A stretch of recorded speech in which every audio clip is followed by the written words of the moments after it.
ایک سوال یہ کیا گیا ہے کہ کیا ہماری اپنی کوئی حاجت یا مراد پوری کرنے کے لیے، جیسے کسی کو اچھا رشتہ مطلوب ہے یا خاص گھر اس کے لیے جو ہے کوئی مراد، یا پھر جیسے بتا رہے ہیں کہ تجارت وغیرہ میں برکت اور ترقی کے لیے، کیا ہم لوگ 3 دن 7 دن یا 40 دن اس طرح سے دن مقرر کر کے اور پھر 41 بار یا 7 بار کوئی سورہ یا پھر جو نا کوئی اور چیز پڑھنا، اذکار وغیرہ، کیا اس طرح کی کوئی بات صحیح احادیث سے ثابت ہے؟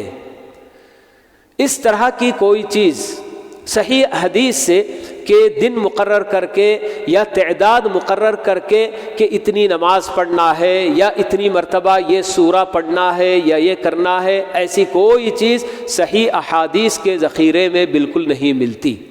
ہاں، آپ کی ذمہ داری ہے آپ پڑھتے چلے جائیں مسلسل قرآن۔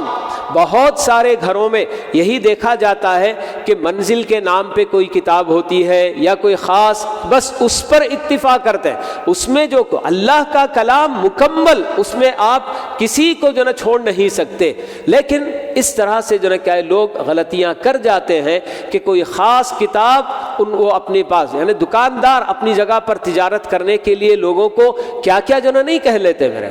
تو ایسے ہی بہرحال دین کے معاملے میں بہت آسانی کے ساتھ لوگ دھوکہ کھا جاتے ہیں۔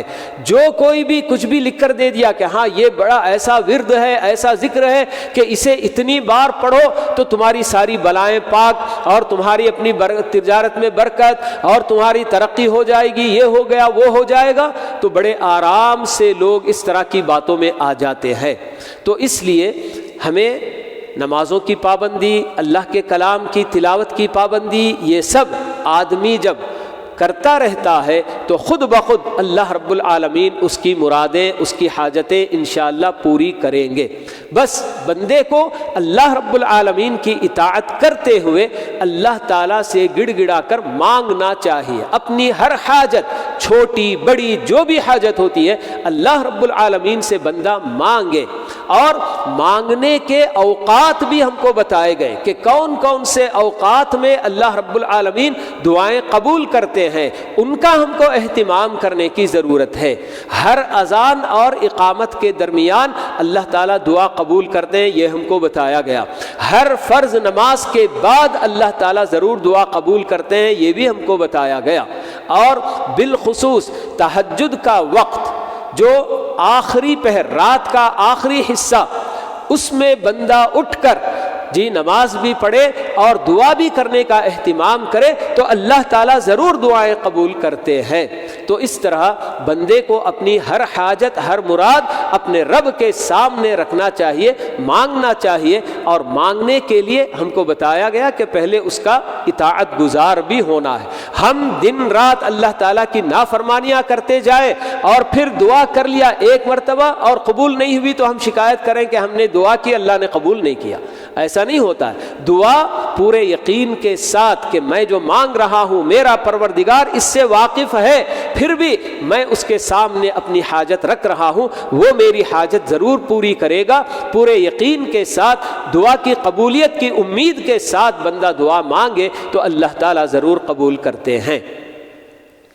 تو اسی طرح اپنی حاجت کے لیے نیت کر کے 10 رکعت 20 رکعت یا کوئی خاص تسبیح وغیرہ پڑھنا، یا پھر اسماء حسنہ یا رزاق یا فتاح یا رحمان، اس طرح سے کوئی چیز اس طرح کی کوئی بات اللہ کے نبی صلی اللہ علیہ وسلم سے صحیح احادیث میں ثابت نہیں ہے۔ یہاں ایک بات یہ بھی میں بتا دوں کہ بہت سارے لوگ اسی طرح سے اللہ تعالیٰ کے ان اسماء کا ذکر کیا گیا، یا رحمان یا رزاق یا فتاح، یہ اس طرح سے ذکر بھی نہیں ہے اور نہ آپ اللہ تعالیٰ سے کچھ مانگ رہے ہیں۔ مانگنا ہے تو اس کے ساتھ دعا کر کے ساتھ میں یا رزاق ارزقنی، ایسے اگر آپ کہیں گے تو تب یہ دعا ہوتی ہے، ورنہ صرف ایسے ہی یا رحمان یا فتاح یا رزاق 400 بار 500 بار پڑھ لینے سے کچھ بھی نہیں ہوتا۔ تو یہ نہ ذکر ہے اور نہ ہی اس میں کوئی دعا ہے۔ تو اس طرح کی کوئی بات ثابت تو نہیں اللہ کے نبی صلی اللہ علیہ وسلم سے۔